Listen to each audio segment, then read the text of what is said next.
Hi all, ಇದು Monday vlog. ಹಾಗೆ ಇವತ್ತಿನ ವ್ಲಾಗಲ್ಲಿ ಫ್ರೆಂಡ್ಸ್ ಎಲ್ಲರೂ ಕೂಡ ಮಂತ್ರಾಲಯಕ್ಕೆ ಹೊರಟಿದ್ದೀವಿ. ಅದರ ಪ್ರಿಪ್ರೇಷನ್ ವ್ಲಾಗ್ ಆಗಿರುತ್ತೆ ಇದು. ನಾವು 7 to 8 ಅವರ್ಸ್ ಟ್ರೈನಲ್ಲೇ ಸ್ಪೆಂಡ್ ಮಾಡಬೇಕಾಗಿರೋದ್ರಿಂದ ನೈಟ್ ಊಟಕ್ಕೆ ಅಂತ ಎಲ್ಲರೂ ಸ್ವಲ್ಪ ಏನಾಗುತ್ತೋ ಆ ಅಡುಗೆ ನಮ್ಮ ಮನೆಯಲ್ಲೇ ಮಾಡ್ಕೊಂಡು ಹೋಗ್ತಾ ಇದ್ದೀವಿ. ನಾನು ಇಲ್ಲಿ ಪಲಾವ್ನ ಮಾಡ್ಕೊತಾ ಇದ್ದೀನಿ. ಹಾಗೆ ನಾನು ಮತ್ತೆ ಪಾಪು ಹೋಗ್ತಿರೋದ್ರಿಂದ ಇಬ್ಬರಿಗೂ ಬಟ್ಟೆನ ಪ್ಯಾಕ್ ಮಾಡ್ಕೊತಾ ಇದ್ದೀನಿ. ಎಲ್ಲೇ ಆಚೆ ಹೋಗ್ಬೇಕಂದ್ರೂ ಮನೇಲಿ ದೇವರಿಗೆ ಪೂಜೆ ಮುಗಿಸಿ ಹೊರಡೋದನ್ನ ರೂಢಿ ಮಾಡ್ಕೊಂಡ್ಬಿಟ್ಟಿದ್ದೀನಿ. ಹಾಗೆ ನಾನು ಕೂಡ ಸಿಂಪಲ್ ಆಗಿ ರೆಡಿ ಆಗಿರೋ ವಿಡಿಯೋನು ಕೂಡ ಶೂಟ್ ಮಾಡ್ಕೊಂಡಿದ್ದೀನಿ. ಜಾಸ್ತಿ ಮೇಕಪ್ನ ಯೂಸ್ ಮಾಡಿಲ್ಲ, ಸಿಂಪಲ್ ಆಗಿ ಸನ್ಸ್ಕ್ರೀನ್ ಮತ್ತು ಕನ್ಸೀಲರ್ನ ಅಷ್ಟೇ ಯೂಸ್ ಮಾಡಿರೋದು. ಹೋಗ್ತಿರೋದು ನೈಟ್ ಜರ್ನಿ ಆಗಿರೋದ್ರಿಂದ ಲೈಟಾಗಿ ಮೇಕಪ್ ಮಾಡ್ಕೊಂಡಿದ್ದೀನಿ ಅಷ್ಟೇ. ಹಾಗೆ ಇಲ್ಲಿ ಆ್ಯಂಕ್ಲೆಟ್ಸ್ನ ಕೂಡ ತರಿಸ್ಕೊಂಡಿದ್ದೆ. ನೆಕ್ಸ್ಟು ಇಲ್ಲಿ ಪಲಾವ್ ಕೂಡ ರೆಡಿ ಆಗಿತ್ತು.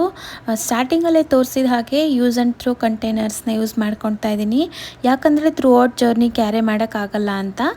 ನೆಕ್ಸ್ಟ್ ಟ್ರೈನಲ್ಲಿ ನಮ್ಮ ಚಟ್ನಿ ಹೇಗಿತ್ತು ಅಂತ ನೆಕ್ಸ್ಟ್ ಪಾರ್ಟಲ್ಲಿ ಹಾಕ್ತೀನಿ. ವೆಯ್ಟ್ ಮಾಡ್ತಾ ಇರಿ. ಬಾಯ್.